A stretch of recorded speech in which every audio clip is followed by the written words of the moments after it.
call the meeting to order. Call this meeting to order. Thank you. Bells, are we ready? I'm sorry. You're ready. Okay. The date is March 13th, 2025. It is 6 p.m., 6:01. This is the regular scheduled commission meeting and CRA meeting. Thank you for being here tonight. Commissioner Moore, if you would please lead us an invocation. Stand if you are able. Let's pray.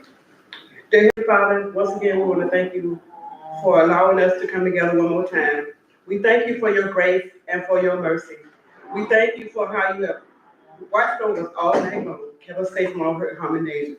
And we ask this evening that you will look over us this evening, help us to do those things that are pleasing in your sight, help us to be in unity and do those things that will bring our city to a better understanding. And Father God, we ask you to bless the sick and the shut in, those that are not able to be here on this evening. We ask that you give them grace and mercy. We'll forever praise you and we'll forever magnify your holy name, for you're worthy of all praise. All these blessings we do ask in the Son of Jesus' name. Amen. Pledge allegiance. I pledge allegiance to the flag of the United States of America and to the republic for which it stands, one nation, under God, indivisible, with liberty and justice for all.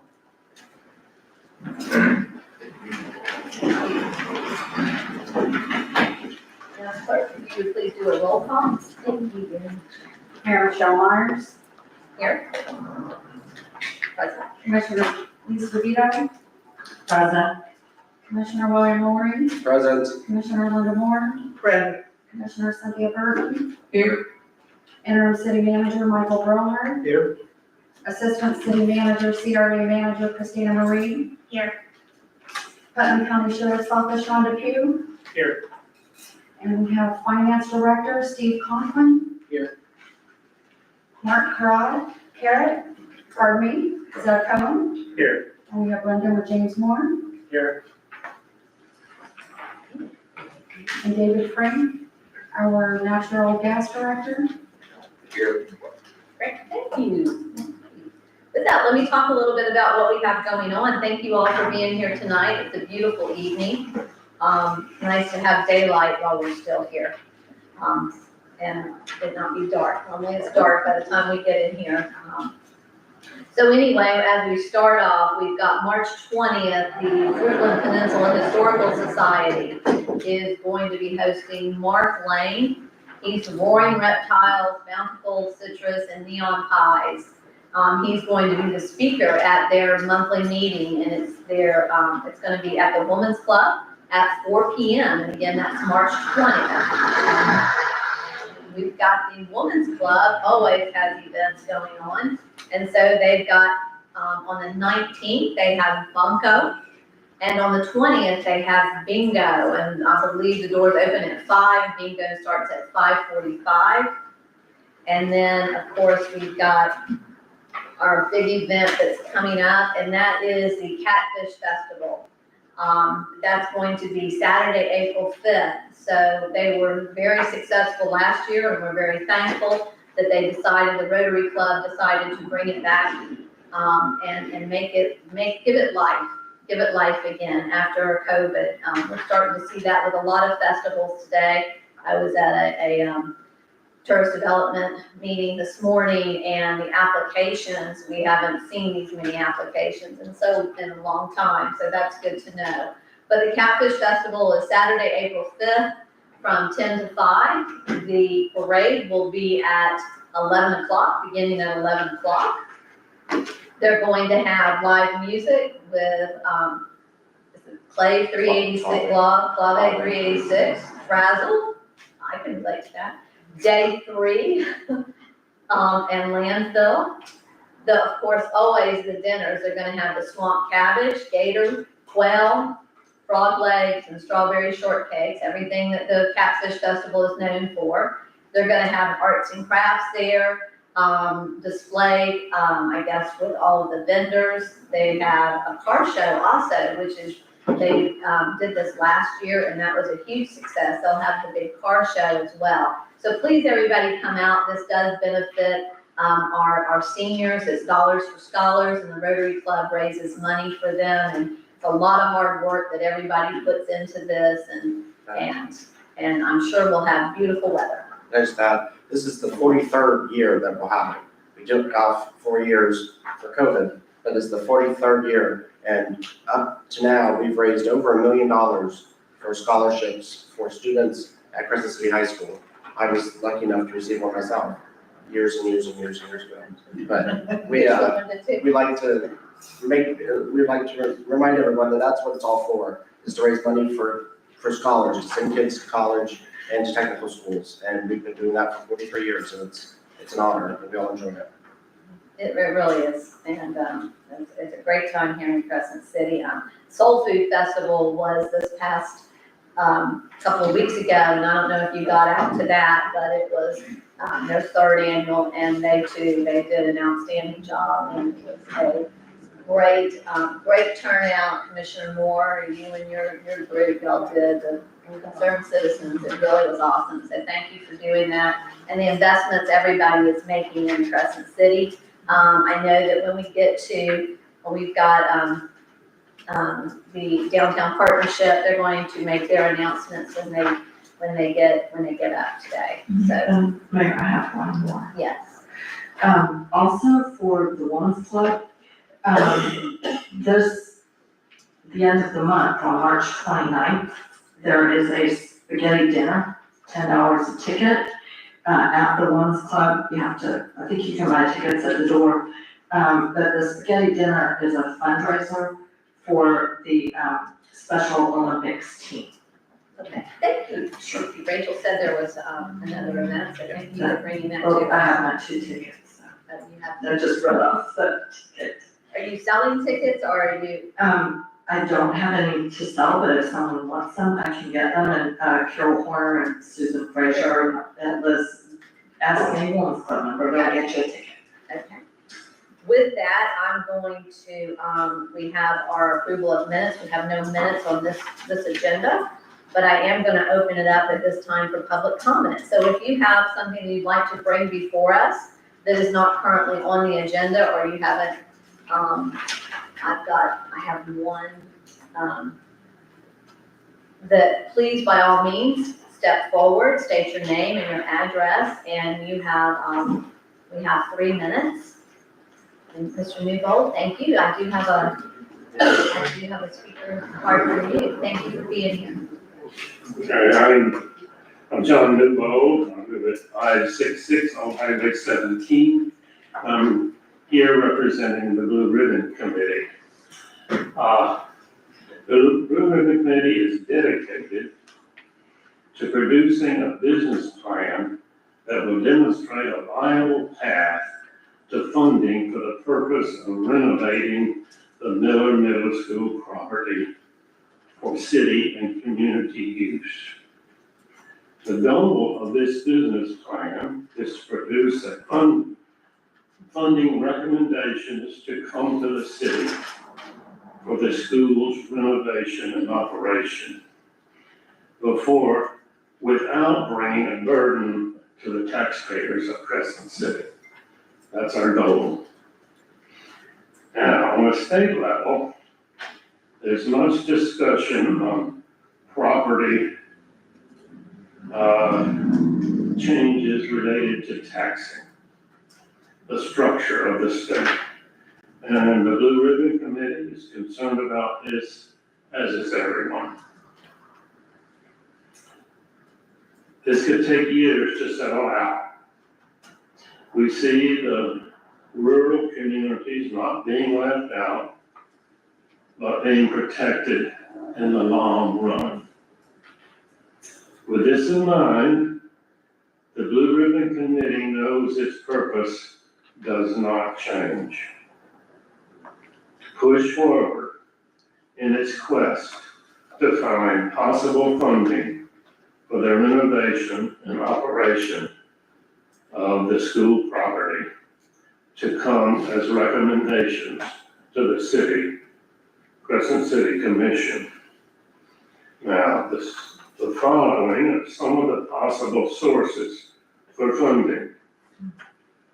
Partnerships with the Putnam County School District and with the Putnam County Commission for our Recreation Development Assistance Program grants, special category grants for our Department of State Division of Historical Resources, Art and Public Places grants, St. John's River State College, CRA funds, Better Place Plan funds, foundations, individual donations, economic development grants, legislative and congressional appropriations, and sales of naming rights.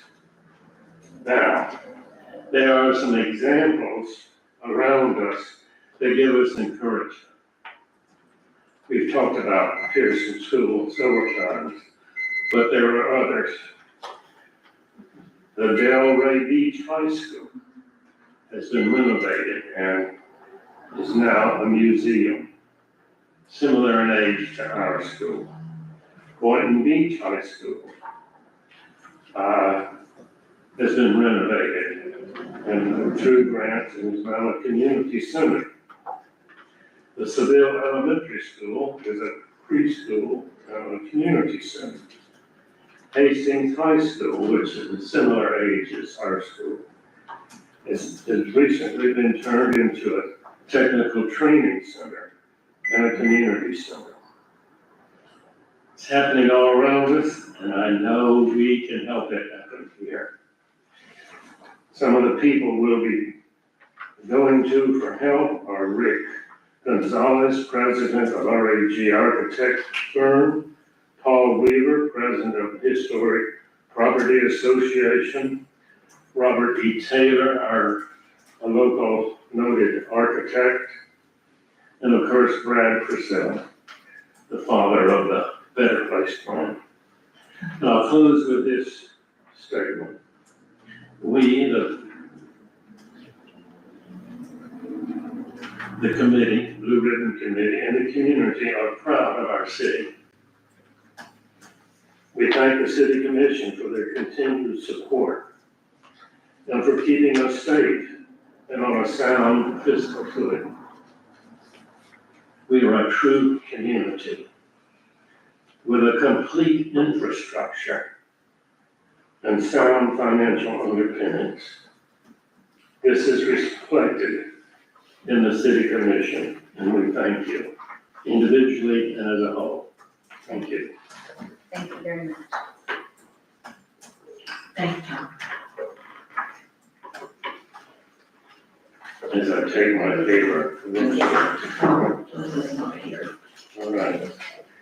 Liz is not. Okay, do we have any other speakers? Yes, sir. If you come forward, please state your name, your address, if you will, at your will. Good evening, Mayor, Commissioners. I have two compliments to share with you. First is the water main. And my name is Dan Dodge, I live on South Main. The city put in a new water main. I want to tell you that it's like night and day. The quality of the water is outstanding. There is no chemical taste to it, and it's made all the difference. I have family visiting for several months, and they visited 3 years ago. They can't believe the change in the quality of water. So I thank you very much for that. The second is that recently I had to call the gas company for minor repairs, or not a repair, but assistance in lighting my pilots on my gas stove. They sent 2 people that day, quite quickly. They solved my problems, they showed me how to do it, and they left. Job well done. It was efficient, they were extremely helpful, courteous, and I want to thank the gas company. Great job. Thank you very much. Thank you. Thank you very much. Yes, you come forward, please. State your name and your address if you will. At Langen, South Prospect. I'd just like to remind you that the library is having their annual book sale a few months later due to renovations, but it's next Friday and Saturday. Oh, great, thank The you. same hours as the library is open, 9 to 4 or 6, Saturday till 12. Till 12. Hope to find you there. Thank you. Thank you so much for bringing that to us. We have any other comments? Okay, with that, I'm gonna go ahead, I'm gonna close public comment at this time. With that, I'm gonna ask Herman, if you would come forward, please, to the podium. So, and I know we probably all could share, about things, we've had instances with Herman. Herman was actually the second city employee that I met, and he too came to my house soon after I bought the house, and he had to light my pilot light so that we could have heat. And it was such a pleasurable experience. It was the knowledge he had, and he kept us warm throughout that first winter that we lived here. So I was very, very impressed. And so tonight, everyone, we're going to recognize, the commission would like to recognize Herman Irwin. It's Proclamation 2025-03. I'm going to read that. This is honoring Crescent City Natural Gas Service Technician Herman Irwin on his retirement and dedicated service. And whereas Herman has served the city of Crescent City, Florida, fulfilling his duties with outstanding dedication, professionalism, and preservation as a Crescent City Natural Gas Department Service Technician since October 1st, 1986. Y'all can all do the math. And whereas Herman contributed to the department's operations by working diligently and tirelessly to carry out the responsibilities of his role as service technician and assisting in maintaining the functions of the department. And whereas during his time with the city of Crescent City, Herman worked to support customers, residents, staff, and the city commission navigate challenges and foster positive connections, literally, with the community. And whereas Herman has consistently demonstrated exemplary character, integrity, and dedication to serving residents and natural gas customers of Crescent City. And whereas Herman's contributions have left an indelible mark on the city of Crescent City, and his presence will be missed by all who have had the privilege to work alongside him.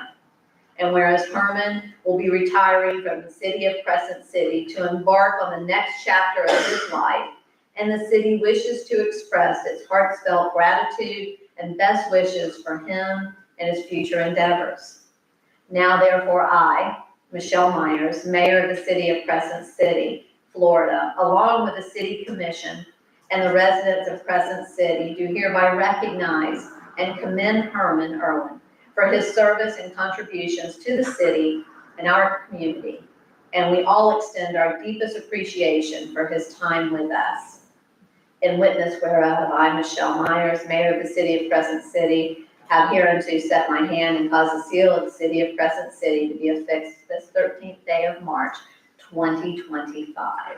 Herman, we applaud you. Thank you.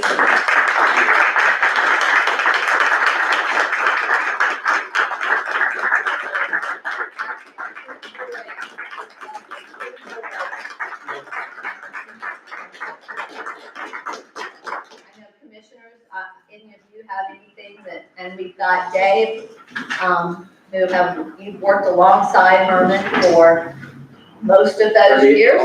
All of them. All of them. I wasn't gonna give, but all of them. I sure do. And I know there's probably almost no one in this room who does not know Herman Irwin and his wife Gail. They've been a part of this community for a really long time.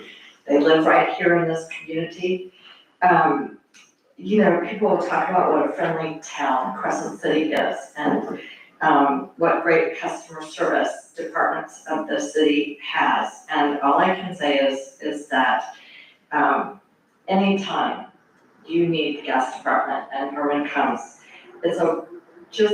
everything's taken care of. When my husband and I had our house tenant and we had to have the gas turned off, we didn't even have to call and have it turned back on. Herman just came.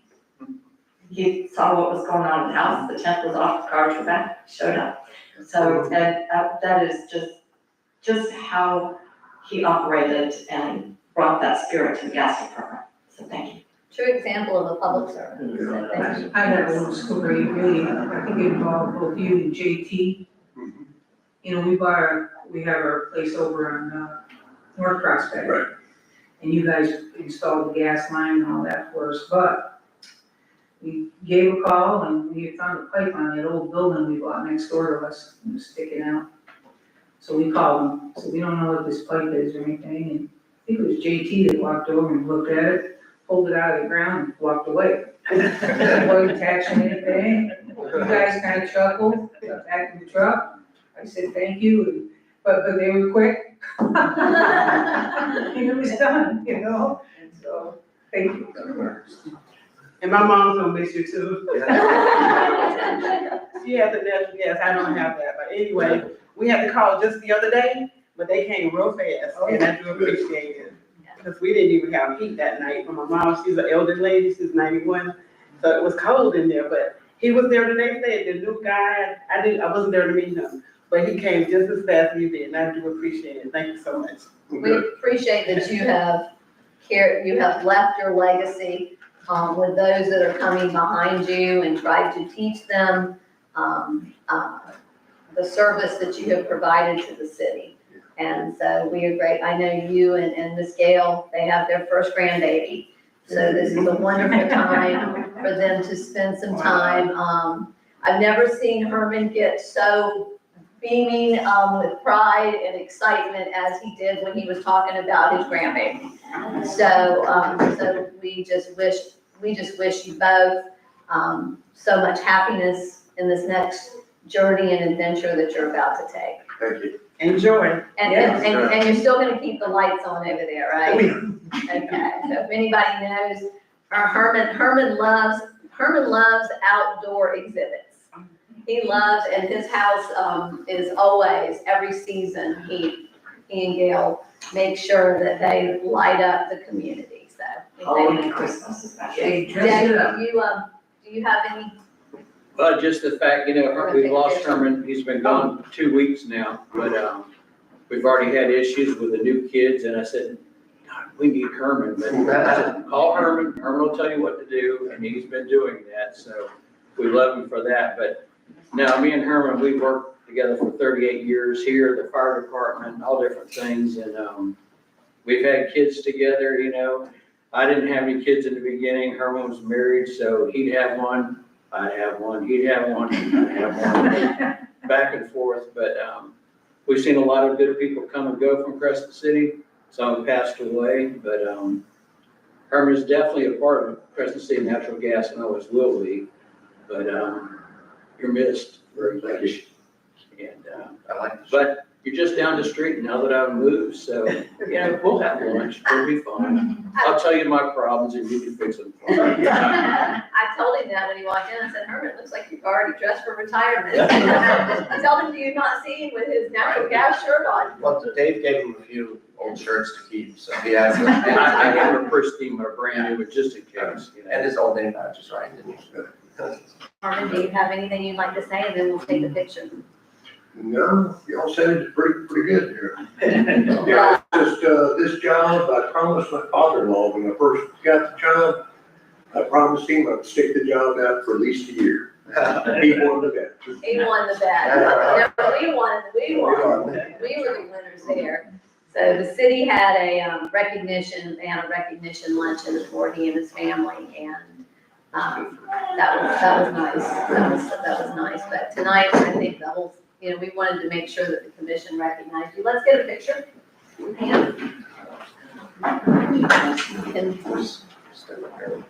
And Want us to be up here or down there? Wait, I'll have him come around here. Yeah, If y'all wanna- stand over here. Here, Herman, let's, you and Dave. Yeah, come on over. I know, I'm sorry. That's okay. We'll get you close to the rail. Give me final one block. Commissioner Lori. Okay, you good? Sorry. Right. I think that's super.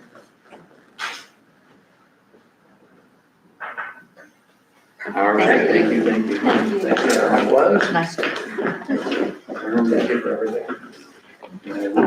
Gail says you're funny. I'll be around. I know. Okay.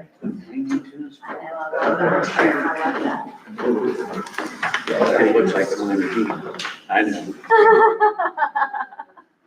Got it. Oh, go ahead. All right. Okay. Yeah, it's part of the problem with me is just too many years up and down.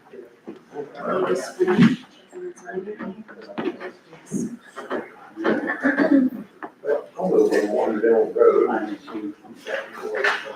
Yeah, Have a good evening. Okay, our next proclamation, and for the, I should have stated this earlier, Mr. Holmes is going to be on his way, he has a presentation he has to give. And so, matter of fact, I don't check.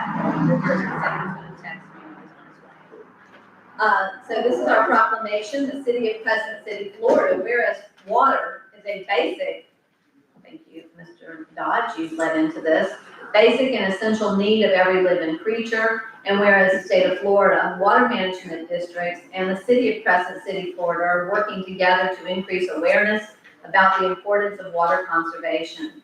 And whereas the city of Crescent City and the state of Florida has designated April, typically a dry month when water demands are most acute, Florida's Water Conservation Month, to educate citizens about how they can help save Florida's precious water resources.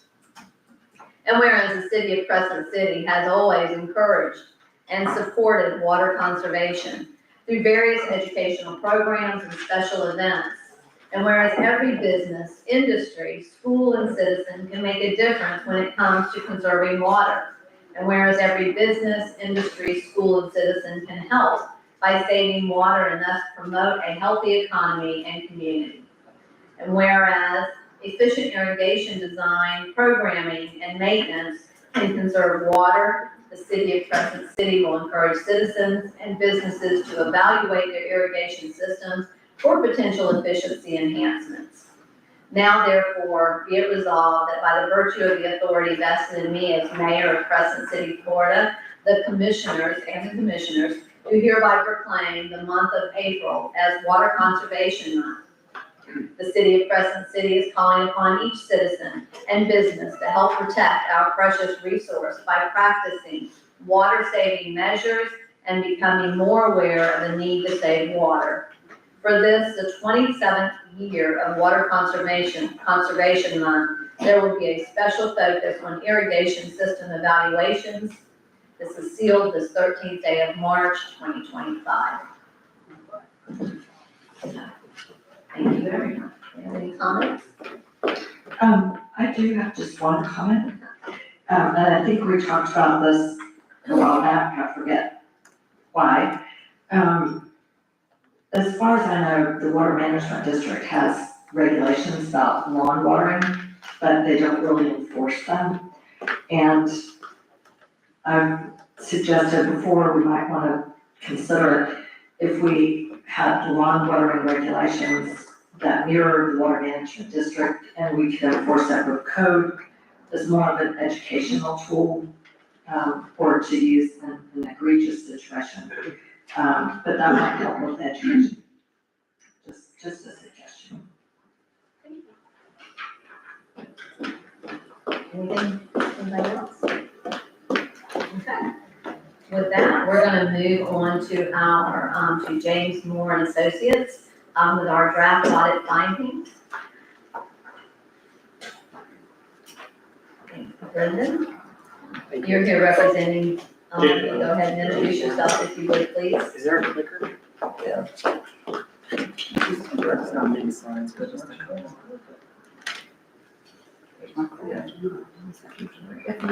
Should I start the presentation? Yeah.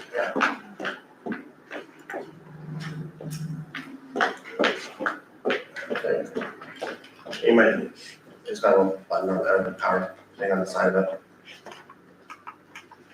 It's those power on off switch on the side. Charles was Is this is this a new one or is this the same one? That's the same clicker. Is it plugged in? Yeah, is it plugged Give in? it a. Sorry.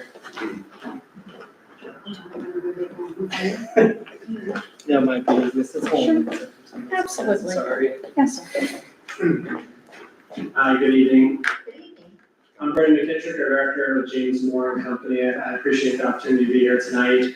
There are a few documents that I know you all received, including the draft set of financial statements, as well as the printout of the PowerPoint. If you want to follow along, I'll be using the PowerPoint presentations. Kind of be easier to follow using that. Before we get into the financial statements, I did want to address the fact, I know you all are aware we are late with audit. Fortunately, we're on kind of the last stages here to finalize it. I did want to kind of update you all. I know it came back in November to give an update with kind of the game plan of trying to get issued in late 2024, early 2025. That was kind of the game plan we had moving forward. Unfortunately, we ran into some issues specifically with the police pension plan. Just with it not being closed down and how it was really created as a substitute trust, and the two remaining participants in there were issued annuities, but the pension plan was still active, and still included in your financial statements, so we have to get comfortable with those numbers. So we set up meetings with both the annuity, the city, or the actuaries, the city, and the state to try and get an understanding of how we move forward, because as auditors, we're really validating that the numbers are correct. The actuaries are the ones providing those numbers. So in that discussion, the actuaries were confused as to what to do with the plan, how to value the plan. So that did delay kind of the issuances, really pushing us into March for the issuance.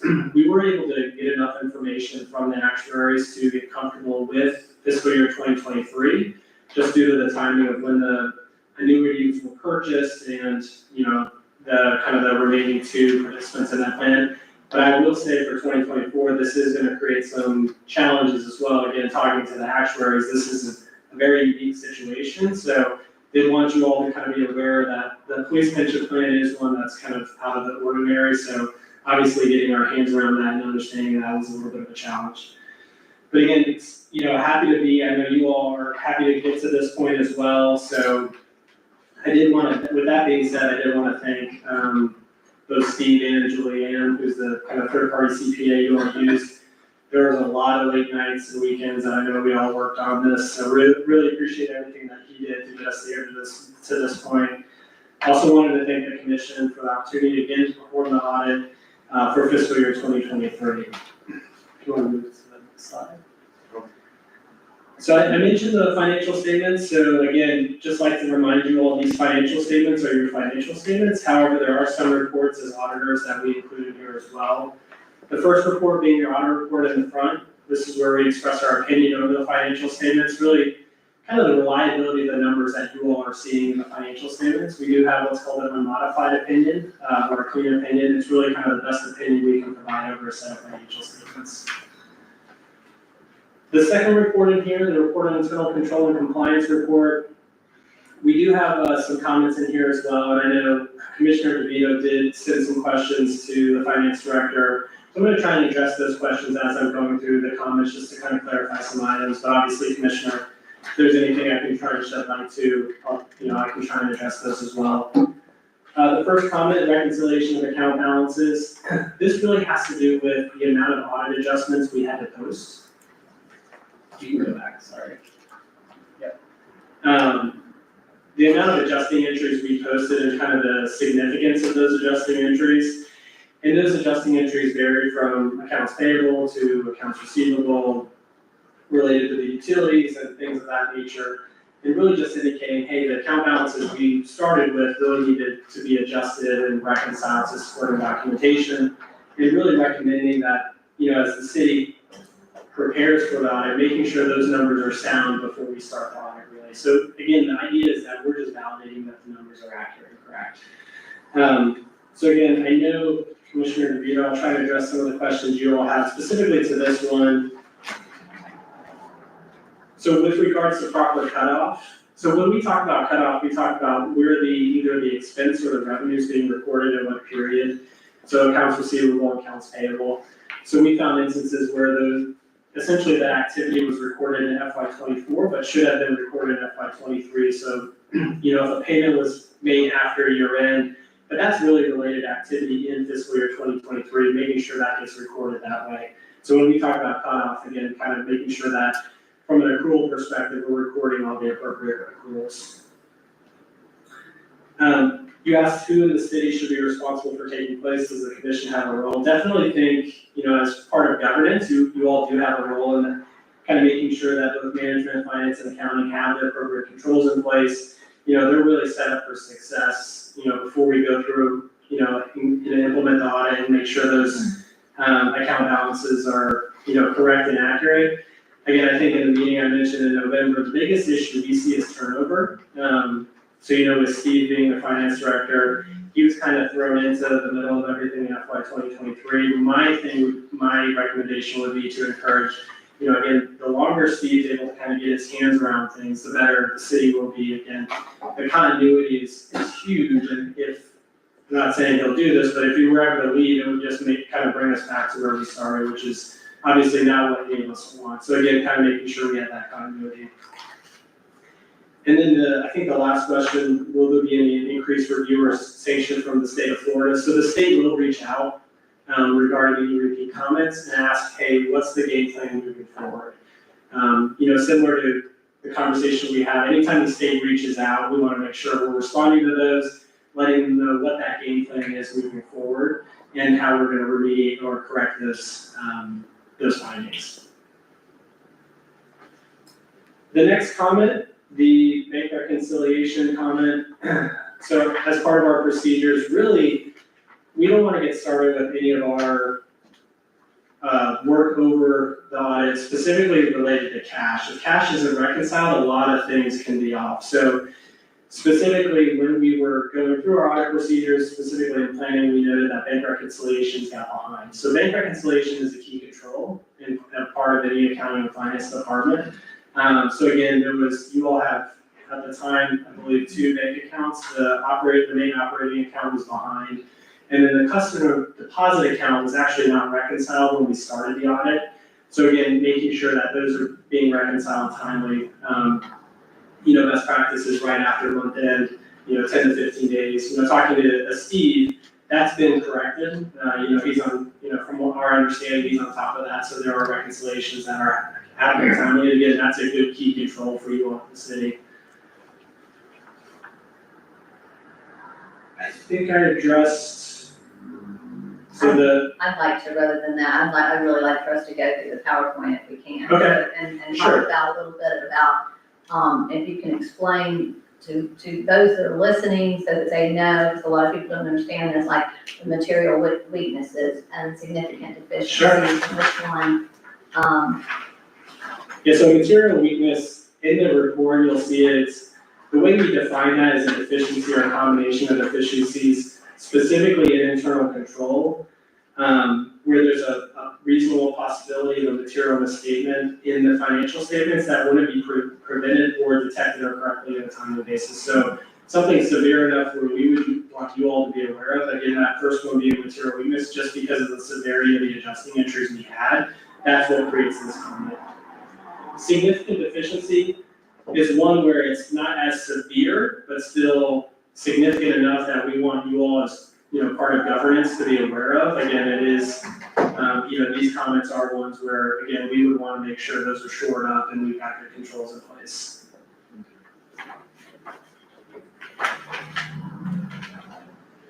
The journal entry review process.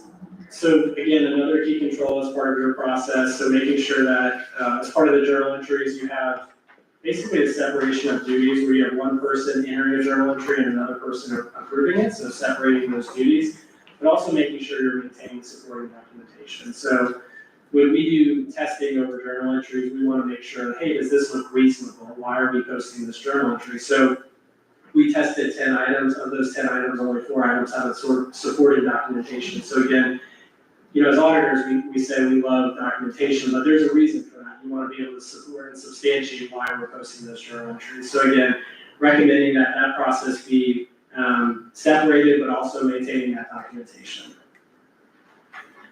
And then the proper authorization of disbursements, that's one where we noted last year, again, this is a repeat finding, but an instance where there was, we select a transaction to walk through to kind of understand, hey, what's the process to make sure there's appropriate approvals. The transaction we noted last year had to do with an amount over $1,000. So with that, typically we would want to see some sort of purchase order or approval, but also per the city charter, there's a $1,000 threshold for specific requirements to go through the bid process, and we didn't see evidence of that. So again, from our perspective, if there's no supporting documentation, we can't validate that it went through that process. Okay. Well, let's hold our questions, because I know we all have questions about some of these at the end, so we'll let you continue to go through them. Okay. So those are the comments for the internal control and compliance report. I did note here there was 3 comments from last year's report that were corrected. And then the next report, the Chapter 10550 report, or management letters to the auditor general. So there's some more required communication in there. There's an area where we know any areas where we call areas for financial improvement. So not an internal control issue necessarily, but one where we would still want to make sure you're all aware of it. The city budget and budgetary compliance. So there's kind of 2 parts to this issue. One was the general fund, which is our main operating fund, overexpended versus the budgeted amount. So again, for us, that's one where that's your budgetary compliance. That's where you're able to kind of monitor the budget. But then the second part is the reports that we obtained for the budget. There was issues with kind of the calculations in the budget not balancing. So kind of a combination of those. So obviously we want to make sure we've got documentation supporting the budget, and also if there's any budget amendments that need to happen to make sure we're in compliance, those happen within the statutory 60-day requirement. And then the next comment here, other post-employment benefits. I mentioned the actuaries, so you have the actuaries calculate a few numbers for your financial statements. This had to do with the information provided to the actuary initially was incorrect. So they created a calculation that was based off poor information. So as we were looking through that, we noted that. So then the actuaries had to rerun that calculation. So again, just kind of validating, making sure that information is good when it's getting sent over. And then the last report, the examination report, just indicating you're in compliance with specific investment statutes. And this is a summary, of those findings I talked about from the last, since 2020, kind of the changes from year to year. Next one. We have improved. Let's screenshot, everybody screenshot that one. Well, and part of the conversation we have isn't just about this year. I mean, I know we're not looking at the numbers for FY 2024, but we have conversations with the finance director just to get an understanding, hey, he was kind of pulled in late, but do we have, ways to improve or correct these? And those are, again, he's working towards that. I know we've talked about a few of these, and I know he's already put in place ways to remediate or fix these items. So again, it's not one we want to see these findings continue to come up either, So your general fund I mentioned earlier, this is your main operating fund. So this is showing kind of the last 5 years of your revenues and expenditures as well as fund balance. You might go to the next slide.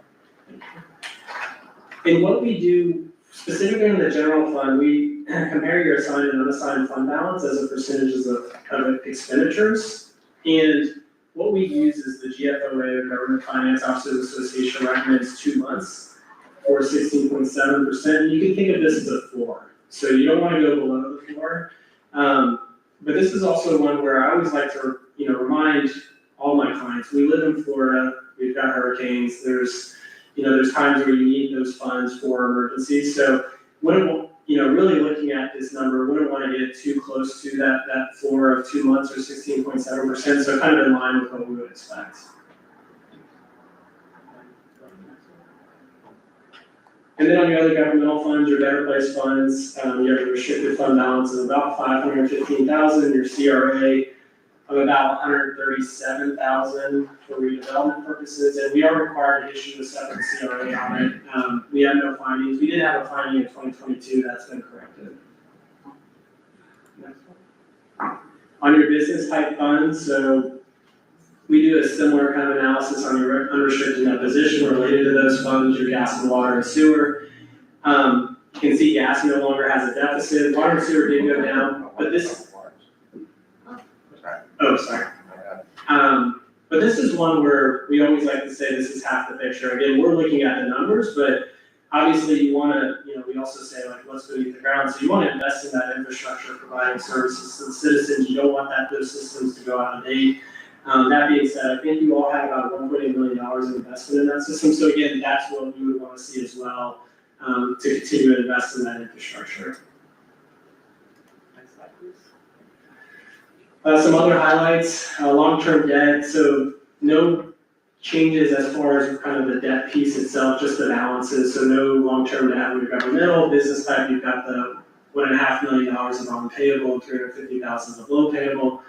And then your employee retirement plans, which is your general employee, fire, and police. Next slide. And when you say that, so just for clarification for everyone, when you say government, that's like our general fund, and the rest of it is more enterprises. That Correct. the business would be considered our enterprises, just for clarification. That's a good point. Your employee retirement plans, so again, some highlights here. You've got both the fire and police that have a net pension asset balance. So fire is just over 200,000, the police is over 300, and then from a funding percentage, you can see they're, again, well funded for both pension plans. And then you can go to the next slide. Okay. All right, so I'm opening it up to, I know you all have questions, so. The fun begins. Commissioners, do you have questions? Commissioner DeVita?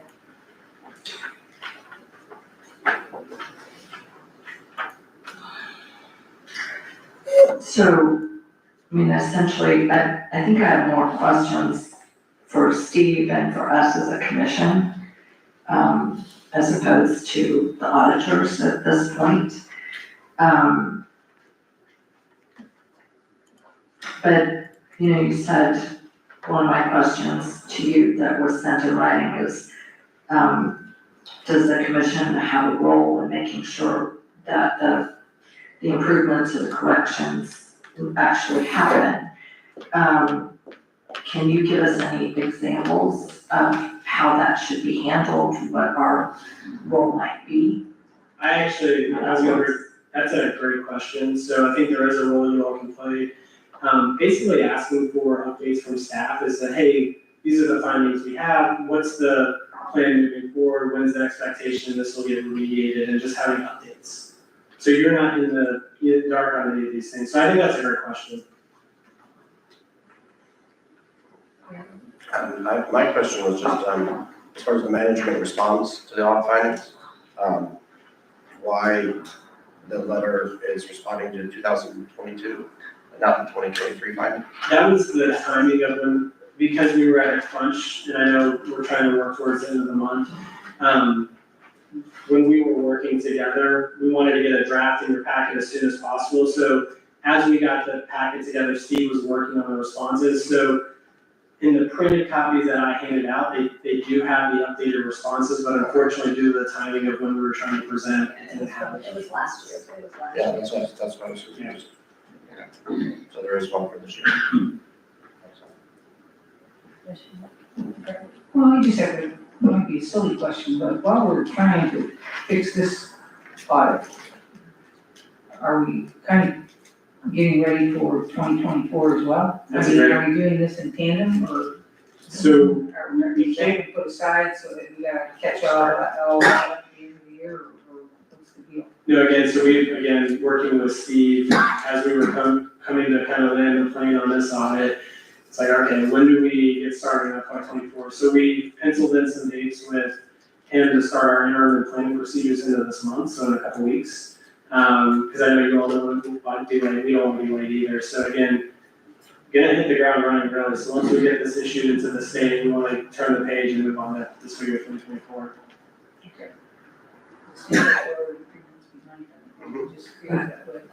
Well, Seems and like we're always a little bit behind. I think what happens is that it's a true disadvantage for us because we're already, I mean, 23, 24 has closed out, so many of these discrepancies or anything that we should have fixed, we might not have fixed last year, and they might show up again.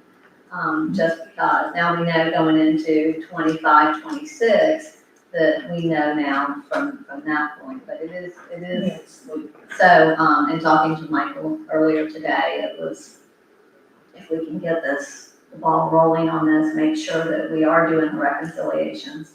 I did have a question, you had in there the bid, that we had to do bids, and it was my understanding that we have to have quotes for over 1,000, but not necessarily go through the bid process.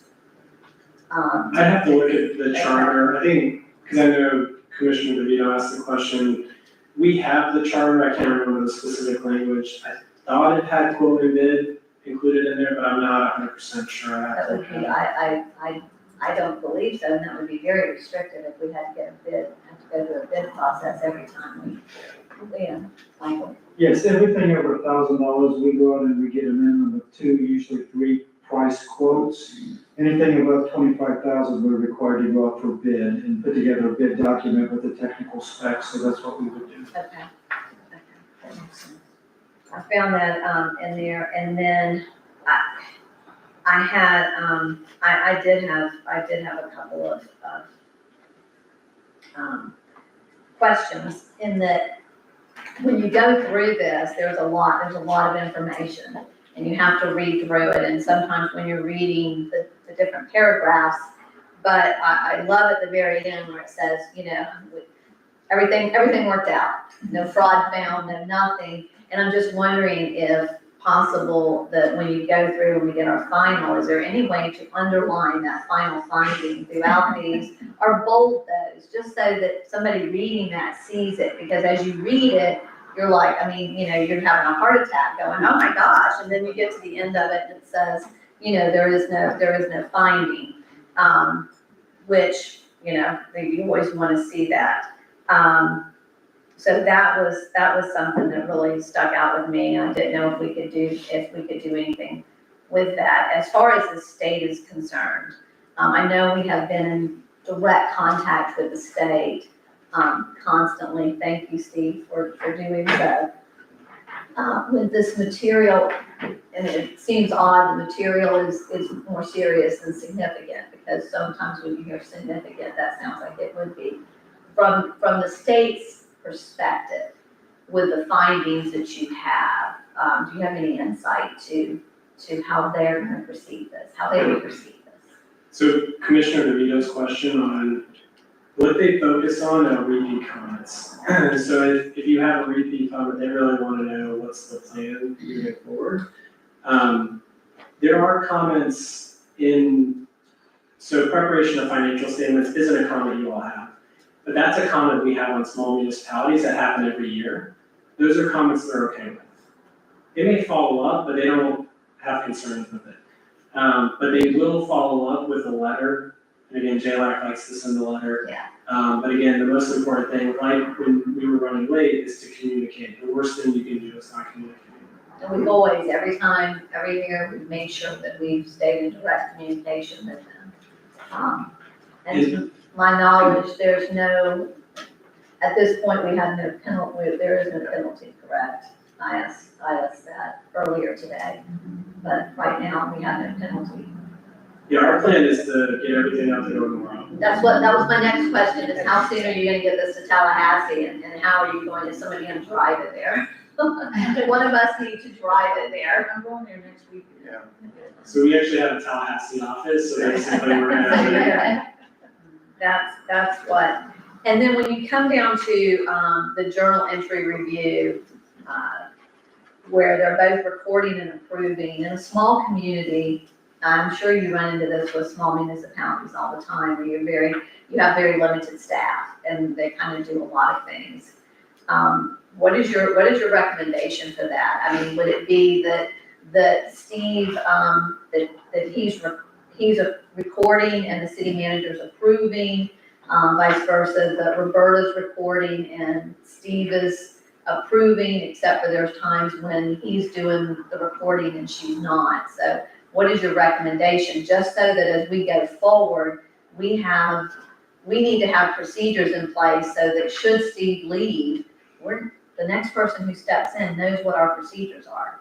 I agree, and the examples you gave are great. I think what you want to think about is who is mainly responsible for the journal entries, and then who would you want to have as oversight to review that? To just kind of make sense of, hey, why are we posting a journal entry here? Journal entries is one where, again, not saying there is fraud, but that's where you can hide that type of activity. So that's why we like to have a second set of eyes on that activity. So again, from your perspective, I mean, we've had some municipalities where it's one or two people like staff, and you've got the second set of eyes as the commissioner council. I'm not saying it needs to be you all, but again, having some second level of review is important. And again, there may be instances where Steve is posting and just having maybe Michael review those, or, he has someone else posting and he's doing that review. Again, kind of working through that. And we can help if he's got questions on that, but I do think having a formal policy is good to have. Just so, again, it's kind of, hey, this is the process, specifically within the system itself as well. Okay, this is how we separate those duties. And all throughout the report where you have no fraud found, would you highlight that and underline that? I know that, especially we've gone through a lot here. We really have, and we've had a lot of different players, especially that year, that the 22, 23. And so, I actually was very pleased with the outcome. I was very pleased with the outcome, considering what we had been going through, and knowing that we can do better. But and thank you for stating that in there also, that we have had that there were various people. So, any other questions? Commissioner DeVito, you said you had some to Steve and Michael. Well, really, I think this is, to me, for a follow-up discussion, this is really a topic for the commission, because frankly, we don't even at our meetings have a finance report. We don't have the finance director either individually or through the city manager give us a report with highlights, what's going on, what's not going on, how are the comments from the previous year being corrected. And I don't really want to keep Brandon any longer. There's some terms in here that I had questions about.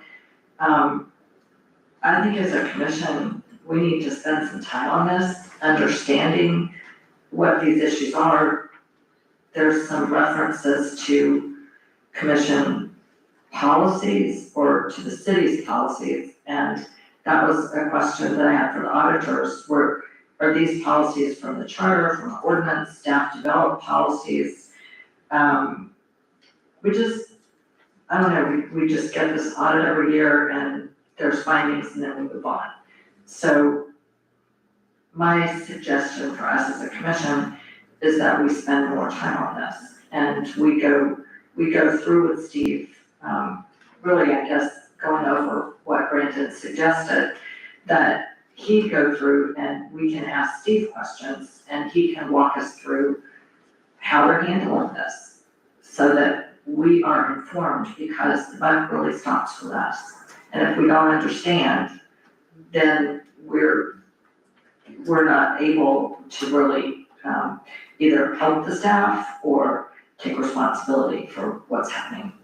So that's my request to the commission, that we schedule some time to spend on this. I would like to go back, and I meant to mention this earlier, so I know with our police pension, that there was some issues with that. We have one that's currently alive, and then we have a beneficiary. They both chose not to cash out their plan. But my understanding is that's creating an issue, and honestly, that was at the advice of, the attorney. Not our attorney, but the, actuary. Where do we go forward with that, with the police pension, knowing where we are, and with the state, and how do we keep that from continuing to be a hiccup and a problem for us? Because my understanding too is the state really doesn't know how to deal with it either, because those should have been cashed out and finalized. So I did have a conversation with the attorney.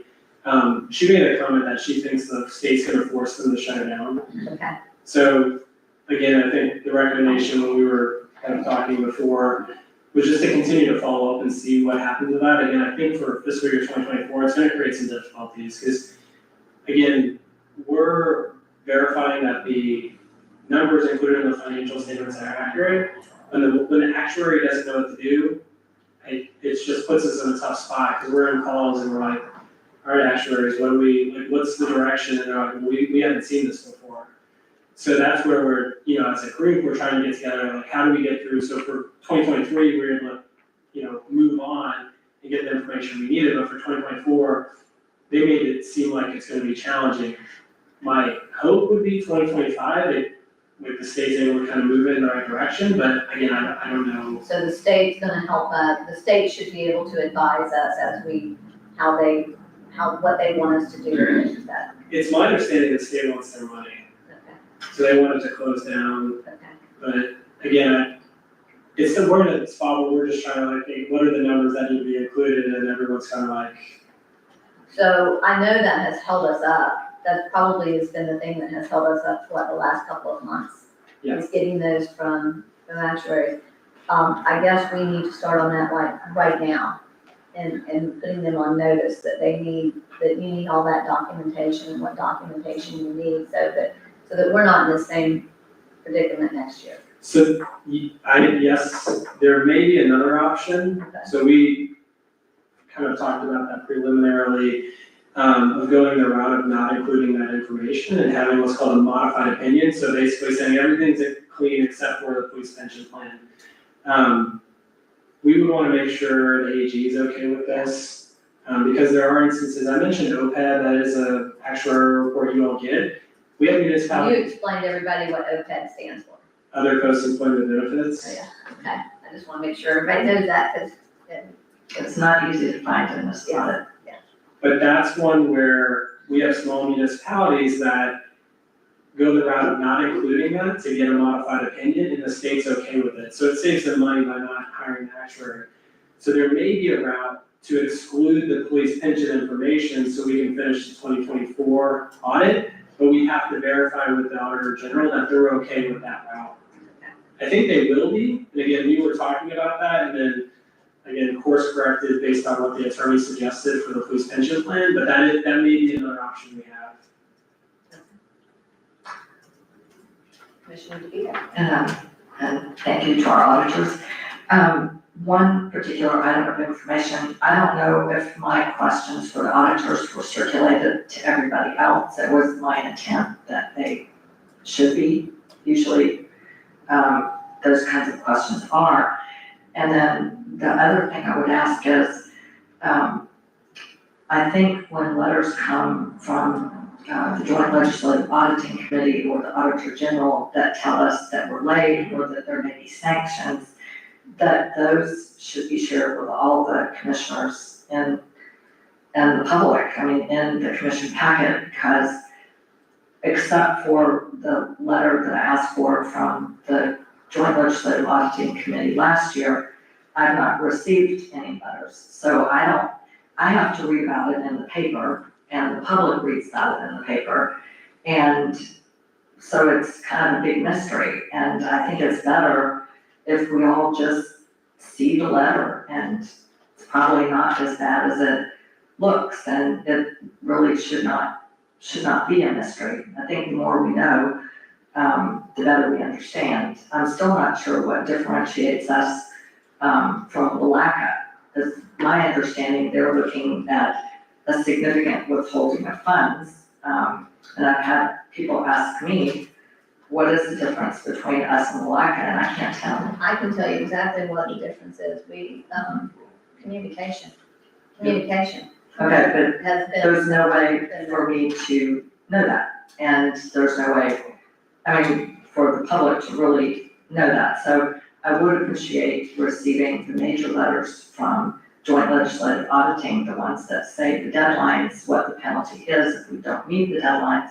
Because again, this is all of our job to provide the oversight and the leadership, and we have to know what our responsibilities are.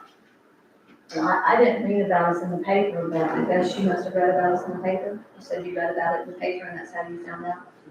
Well, it's how I found out partially. I know the audit's late because I know Well, we all what know, to we do. all know the audit's late. Right. We've had reports and we've had updates, so I'm just asking. So you read about it in the paper. I didn't see it in the paper. Yes, there was a list of, the municipalities in the area that were late on their audits that was included in an article on Black. They had Willaca, I believe Willaca and Palaca had, a deadline given to them, February 28th. Because of our communication, again, thank you, Steve. We were given until March 31st, correct? So we are definitely going to meet that. We'll be getting that filed tomorrow. Those letters do come in, they typically are addressed to the mayor and they're immediately forwarded to the, city manager, and then the city manager forwards those to Steve, and then the conversation begins with Tallahassee. So I apologize. I didn't share those with everybody. I knew we all knew that it was late and that the state was looking for that, and that's kind of common knowledge that when it's late that they're going to be knocking at our door. So as we go forward, we'll just make sure that the commission, Steve and Michael, and the commission gets copies of all of those. So, Thank you. okay, is that good? Okay, any other questions? Brendan, thank you. Thank you for your patience with us. Thank you for traveling here and presenting this. And thank you for getting us there before March 31st. We appreciate it. Thank you. Thank you. Thank you. Safe travels. Thank you. And also, Steve deserves a big, appreciation. Thank you, Steve. You want to get up and take a bow? And hopefully we've guilted you enough to know that you can't leave, at least for a while. So when's it coming, Steve? When's it coming? When's that final coming? That's all you heard for the last, couple months, I think.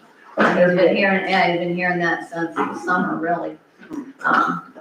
Where are we? And it's a lot. You come in behind somebody, and I think that's why Commissioner DeVito, in her discussion too, I think that's where she was going, is that we need to have procedures in place because, if we do have a turnover, anything can happen. That we have something that somebody who steps in, that they pretty much know, exactly, these are the steps that need to be taken. Right, but Mayor, also just to clarify, we need to know, we sign checks, we need to know what the procedures Well, are, that's part of it, what steps there are, because I will just to let you all know, and Commissioner Lori served long ago, when I came on the commission in November of 2018, really, there was no orientation for me as a commissioner. I was just told that I signed checks, the auditor, gave me a little instruction, and, I tried to do my best to make sure there's a purchase order with it, et cetera. But, as far as knowing what the specific policies are that we have or don't have, I don't think any of us have ever had that shared with us. We just do our best, and probably it should be done in a more organized fashion. And it really concerns me Brandon, the auditor, just spoke, said, when they did the testing, only 4 of 10, checks that were signed, I guess that's a cash disbursement, had the proper documentation. And really, that would be something to review. What exactly is that proper documentation that we need to look at that should be on the back of that check? And that's my understanding now that that we're requiring a purchase order, correct? For everything that is being, every check that is issued, there must be a purchase order with it. Is that correct? As a way to try to remedy that, but yeah, we definitely need to know that. And in the past, I think, well, we all know, it's trying to get our finance department in order, and I think now that we feel like we're somewhat in order, we need to all sit down and make sure that we all have a good general understanding. There's a lot of, when you go through these audits, and you talk about doing, all of a sudden, you're nodding and your head's hitting it. But when you go through the audit, there's so much of their financial jargon in there that we don't Yes. understand, that you have to look up and try to figure out what does that mean. Just like when he was talking about, business, well, that's an enterprise, that's our enterprises, that's our gas, our water, our sewer. So there's a lot of different things that as you go through it, so I think we all, I would agree, we all need to have a really good working knowledge and understanding as to what they're looking for and what we need to do to make sure that we're doing everything correctly. Because we need to have goals and strive for zeros on that list. And of course, because of the turnover, getting policies and procedures and having a review with the commission of what we're supposed to look for and do, it's been a moving target. It has It's been. not even It has been. It has been. That's why I said I was very pleased.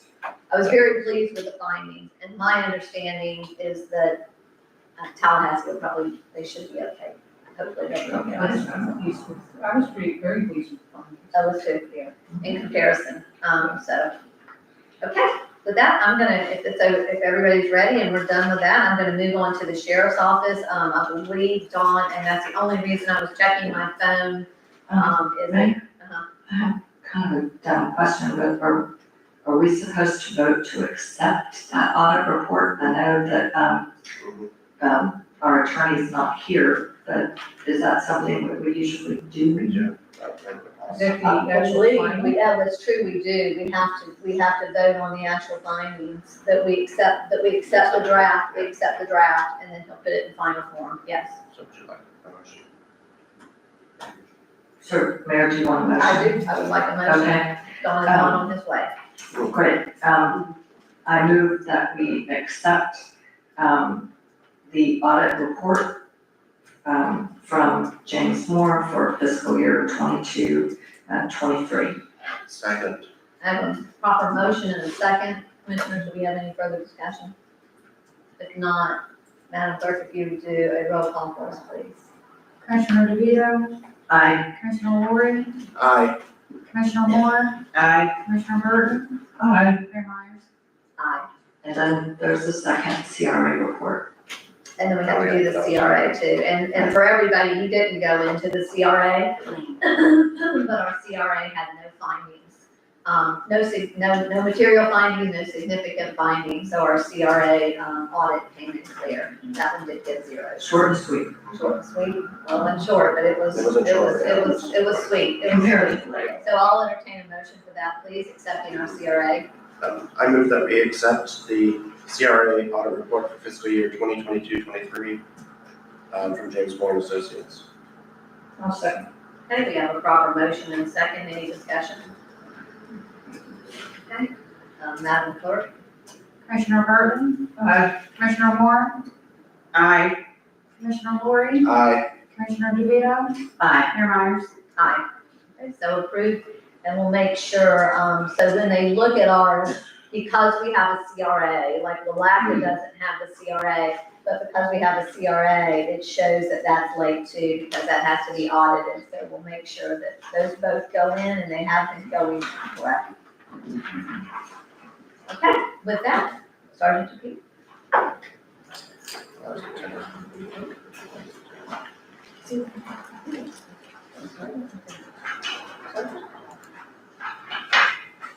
Do I need to be corrected?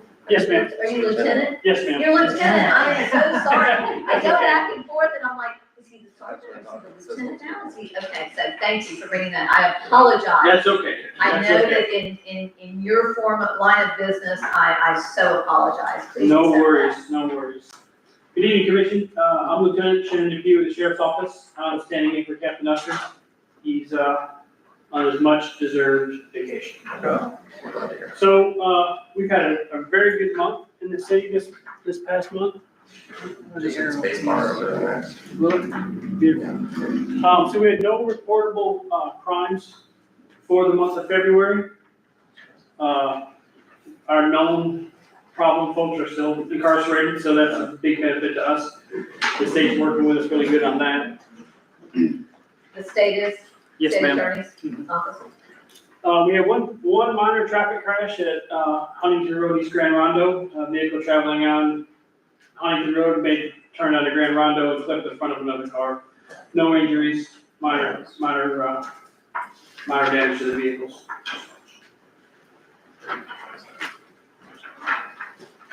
Our general activities for the month, we had 171 total calls for service. 37 of those were traffic stops. We had the one traffic crash. We took 13 reports, 5 arrests, and 1 arrest was on a warrant. On warrant. On a warrant, yeah. Any questions? That's so great, we can read it. Speak for yourself. No, kind of up there. I still can't see. Our 6-month comparison, our numbers are still looking very, very good. This one, yeah. Yes, we had a picture-perfect month, other than the little traffic crashes. So I guess he did deserve a little R&R, right? We'll give it to him this time. Alan, you deserve it too. But commissioners, do you have any questions?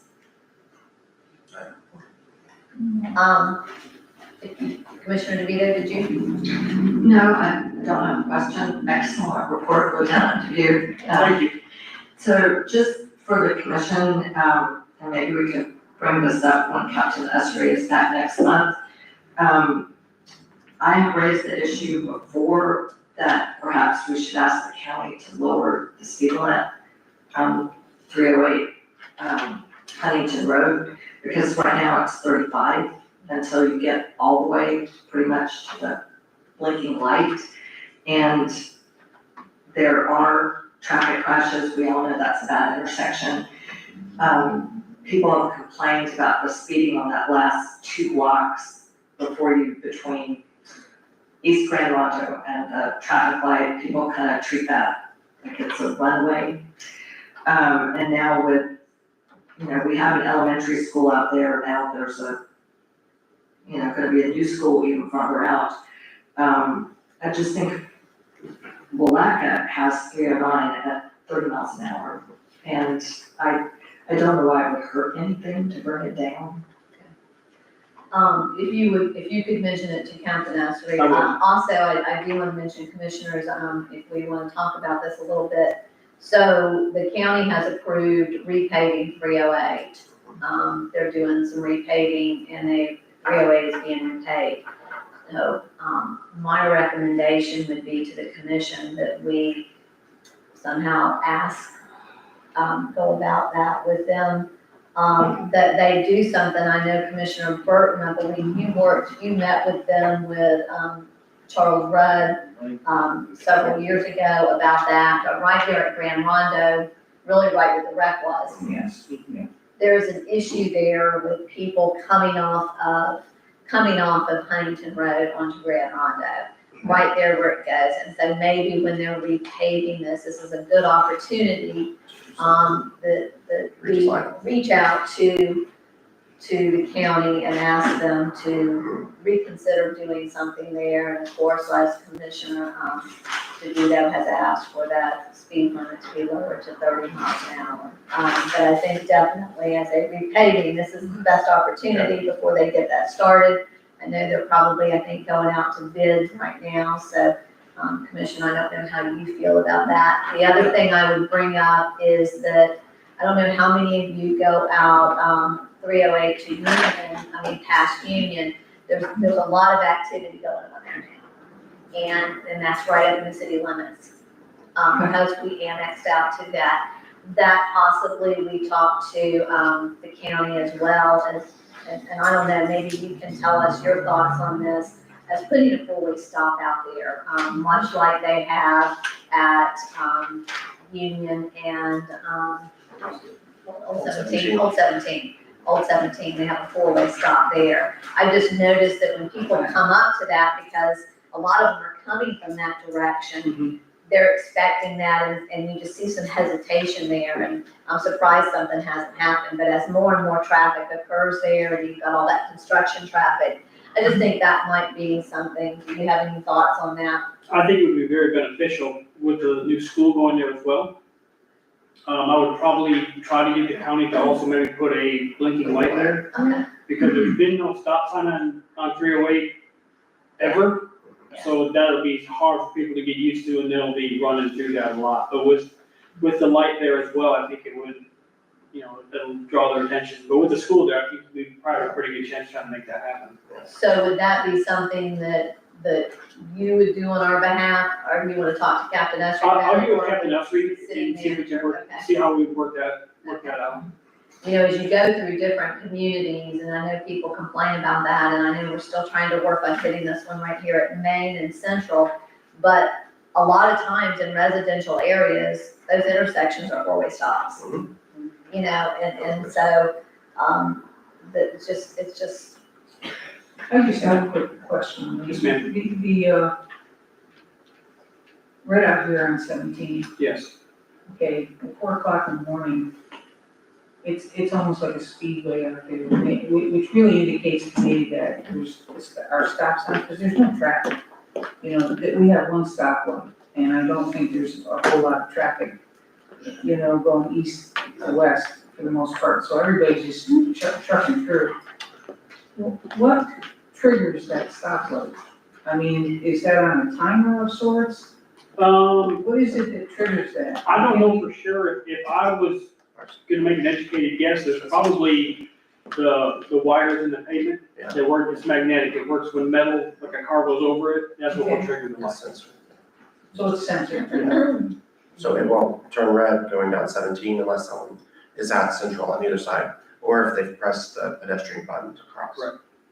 And that's the only thing that is used to control that, then?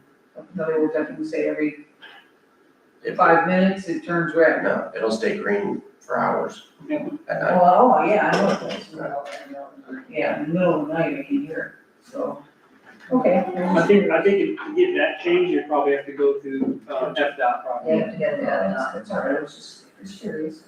That's, we do have one, he goes through about 6:15, sometimes 6:25, sometimes 6:30. I have a highway Yes. patrolman right next to me, and he is trying to get in his car in time to get out there, and we kind of compare notes as to where he is.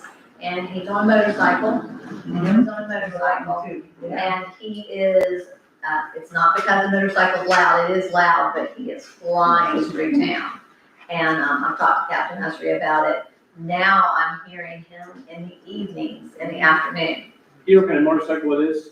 I don't, but I believe that I can get you somebody who does. Okay. But yeah, he is, and it's just about every morning, and now I'm hearing him now in the afternoons. If we can give you an idea of what kind of motorcycle it is, we have investigative means that we can Okay, determine who that is. but yeah, he is flying, I'm flying through town, flying And through then town. about 6:15 in the morning? Anywhere between 6 o'clock and 6:30 in the morning. Okay. Usually about 6:25, yeah. He is very audible on the west side of town. We can hear him, and there's the people on 17 can certainly hear him, and sometimes it's as late as 6:35. Yeah, 6:35, and It's very fast. I live right off, back up to that, and I can hear him in the house. Yeah, we can do. Yeah. Okay, everybody knows who he is. All right, if you get myself or Captain Lester that information, I will. We'll work on it. I will. Thank you. Thank you so much. Thanks for a great report. Mayor, could I mention one more thing about the four-way stop that you mentioned? Something that looks very effective, Pomona Park has four-way stops and with flashing, they have flashing lights, and I don't know that I would want those outside my bedroom window, but. I would put one at Cypress and Myrtle. Right, but I think it would be very, I think that if they don't want to put a flashing light at Union and 308, that would be. Overhead, yeah, those overhead are all expensive. Yeah. But the flashing lights are, it gets everyone's attention. That's very nice. We have to do that, so for those of you that are asking, because we did approve this some time ago, here at Main and Central, it's in the works, but you also have to do, there's warning signals that we have to get so that people who are not used to that, they don't run through it, so, staff is working on that. Okay, do we have anything else? If not, well, I'm gonna close this portion of our recess, this portion of the meeting, and open up our CRA. So with that, we've got our downtown partnership, the request for the second quarter disbursement. Our President Mary Robbins. Welcome. Good evening. Mary Robbins, 508 North Lake Street, Crescent City. And I'm here representing the Crescent City Downtown Partnership. And we're here to request our funding for second quarter of $12,500. And I'd like to give you a little recap of what we've been doing the first quarter and what we have coming up the second quarter. I know we haven't been very visible this last quarter, but I assure you we've been very busy. We moved into our new headquarters at 310 Central Avenue. We've been busy arranging the office, the meeting, and the storage space there. We completed our 2025 work plan and budget and received board approval on January 6th. We held an annual meeting and dinner for our board members and our volunteers. Happy to announce that Liz Gomez is our volunteer of the year for a second year in a row. We advertised and hired an executive director, and I think all of you have met Tim Jefferson, and he came on board February 12th, and he's been very busy getting acquainted, meeting everybody, and getting a feel for what Main Street's all about. We prepared and launched our fundraising drive. We do that annually, and as of this date, we probably have around 4,700. We completed the Main Street evaluations, and I'm happy to announce that Crescent City is now a fully accredited Main Street program. That happened on February 19th. And as soon as we receive the certificates, we'll hang one and we'll deliver one, and you can hang that here at City Hall. Thank you, congratulations. Congratulations. Thank you. 4 of our board members attended board training last week. It's an all-day training, and it's very helpful. I'm very pleased that some of what we call our liaison board members attended this year, and that's very significant. We're planning our headquarters grand opening for tomorrow evening, again at 310 Central Avenue. It'll be from 5 to 8. Everyone's invited, and I'm hoping that a few of you from the commission will be there and can do the ribbon cutting. So that will be probably around 6 o'clock. Upcoming, we're preparing for our first events of the year. We have Movie in the Park, April 12th, we're bringing that back. It's just before Easter, so we'll have an Easter theme. And we'll be having some activities for the kids in the park before the movie that evening. We also have Spring Fest, April 26th at Market Square. Last time I was before you, we talked about, scaling back the number of festivals and markets that we were doing, but planning to make the ones that we were doing bigger and better. And, we're good on that promise. We're bringing in a petting zoo for our Spring Fest. This is a third party, and they'll be on site, and so the kids can pet the bunnies and the goat and whatever else they have there. But we'll also have our cruise in, and we'll have our music, and it should be a very good market for us. We've been very active in looking for vendors, seeking out our vendors who've been with us for the last 3 years and looking for new vendors. So it should be a very good market for us. Planning a cleanup prior to Catfish. I think that will be on the Saturday before Catfish. And we'll aim for the park, Eagle Lion, and we'll go out from there and come down and do a cleanup along our downtown area.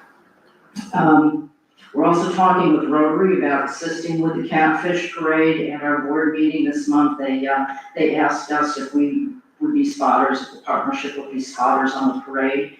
So we're talking to them about that. We're also looking for maybe an opportunity to assist with the Historical Society's event this upcoming May. Possibly if you're planning to do the tour, the historic tour down Central, we'd love to be the refreshment stop there because we're right there. And then we'll be conducting the big street festival for Red, White, and Boom on June 28th. That's in conjunction with the fireworks.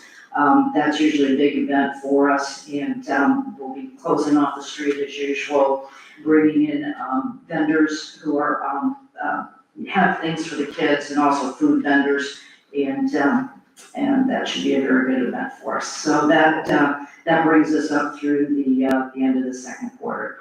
Does anybody have any questions? I had a question about the profit and loss statement. No. The profit and loss statement that you have in here for the first quarter. And I was just wondering, it doesn't show anywhere in here the money that we gave you. I'm sorry, I sound like a frog, I'm sorry. But on your profit and loss statement that you included in here, it doesn't show the $12,500 that the city gave you for the first quarter. Okay, all righty, we'll make that correction. Okay. Because it makes it look like you're losing much money, but. Yeah, Okay, all right. But there's. which puts you negative Yeah. 2,000 Okay. for your first quarter. Yeah. Yeah, I'm not certain what that is. I don't have that in front of me, so, okay, we'll get an answer on that. Thank you. Anything else? Commissioner DeVito? Sure. Mary, thank you very much. Thank you to all the volunteers. As I've said before, I think I belong to and support 3 organizations who are represented on your board. And we're a small town. We have a very small pool of volunteers. The one thing that concerns me, and I'm glad to see that you folks are kind of coming into balance with your events, because it was my feeling that they were taxing on the volunteers, just taxing, and you're coming to a balance, which I think is great. The contract for the city requires that the downtown partnership follow the Main Street 4-point approach. And speaking of balance, and I know I keep the Department of State information in my folder about downtown partnership, and it says one of the points is understanding that positive change takes both time and local effort, so I know it takes time. But it's my hope, and I think the commission also needs to be mindful of this. I'm not sure that the activities hit all 4 points strong enough of the 4-point approach. In particular, trying to look at my notes here. The one that I think maybe is the most difficult is building a diverse economic base. And when y'all meet and have discussions, And I know it says there's supposed to be clear and realistic goals and objectives, that's from the Department of State information. I think as the ship turns, that more weight needs to be given to all the 4 points. And I recognize it takes time. It does. Yeah. So, and then for the commission, we have a contract with them that requires the 4 points, and anything we can do to help them, I think we should. So, and thank you very much for the report. Okay. Anything else? Thank you. Okay. I And I'll be there. motion. Oh. I need a motion to approve the second quarter I payment. move that we approve the second quarter payment to the Crescent City Downtown Partnership. I'll second that. Okay, I have a motion and a second. Do we have any questions? I just wanted to say one thing. I forgot, I think we've all met Mr. Jefferson. Yeah, he introduced himself at the last Right, meeting. but, I mean, I've met him one-on-one, and, I know it takes a lot of hard work to hire someone, and I think that is a very significant accomplishment, of the downtown partnership, because I think he's very qualified, and I know it took a lot of work to get that hire in place. Madam Clerk, if you do a roll call for us, please. Commissioner DeVito, Aye.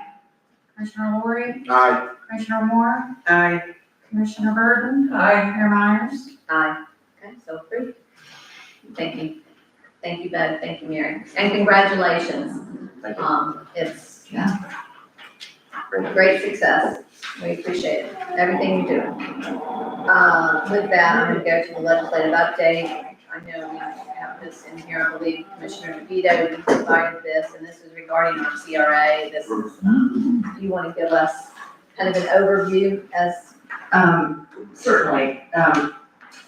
We know that in the past, so I'm trying to find my, in the past, the legislature has put more restrictions on community redevelopment agencies, which are essentially tax increment financing mechanisms. This year, there is a very, very restrictive bill that would essentially shut down CRA activities if it passes. They're all required to sunset in 2045, and there are to be no new projects and no additional bonding to be put forward by any CRA, I believe after October 1st. Was it July? I think it's October. That's October 1st, 2020. I think it's October 1st, right. But, and new project, there was an amendment in the House, if it's not in your budget for this year, then you couldn't do it. But anyway, so that bill is moving very, very fast. It was passed through a Senate committee and a House committee this week, and I think we are. It went through a second citizen committee today. And it passed. It's okay. So, it's not looking very good, and I think we are all getting emails about this from the Redevelopment Association. So, I think they would like our help and anyone that we can bring, to bear on it. And we just have to be very mindful, that it is entirely possible, if things don't go well, that we could be very limited in what our CRA could do. And I'm very disappointed in it. It sounds like a possible compromise would be that CRA should focus on affordable housing as opposed to economic development. So that's the report. Thank you, Commissioner Ward. I just want to kind of say that the new bill, basically it says right here, prohibits CRAs from initiating new projects or issuing new debt after October 1st, 2025. And it prohibits the creation of any new CRAs after July 1st, 2025.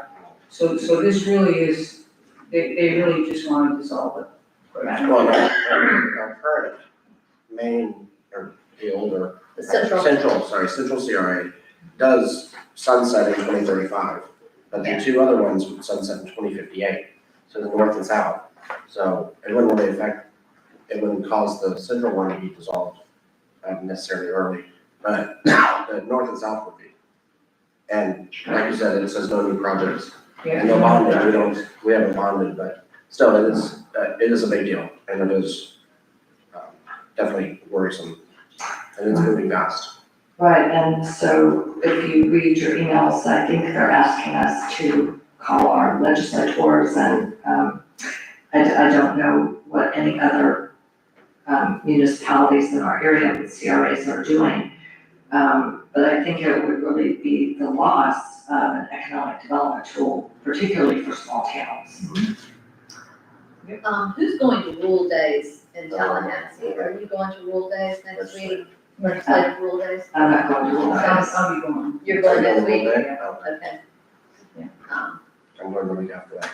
You might want to, I know the chamber's going, so I know you're gonna be there probably for the cities, Yes, Florida, the cities, and but it'll be my first time going, so I'm not exactly, sure. I know Chairman, Leo Wilkinson, she's going to be there. Okay. So you might wanna reach out to them and just see if you could piggyback with them on some of this too, when they're going out to the different, legislators. Yeah. If you haven't done that, it's gonna be, it'll be an eye opener. It'll be a real eye opener, but, unfortunately, you have to make those appointments long in advance. Yeah, I've made my appointments, I just haven't gotten the list of who I would be meeting with, so let's see. That's exciting. I mean, we have some other things that are coming up that legislature's looking at, but we're in the CRA right now, so that's a discussion. I think that as we move forward, we need to really, especially if we think that if this passes, we're going to have to really, reassess and Michael, I know you've been involved in this, maybe give us some guidelines or some suggestions, what we need to do to get the preparation so that, we have projects that are in the works. So anyway, thank you, and thank you, Commissioner DeVito, for bringing that, to everyone's attention. Okay, with that, I'm gonna take, if we can, I would like to take probably a 10-minute recess. 5 to 10-minute recess. Don is still not, on his way, so. Okay. So with this, it will recess, everyone, Okay. and we'll come back. in 10 minutes.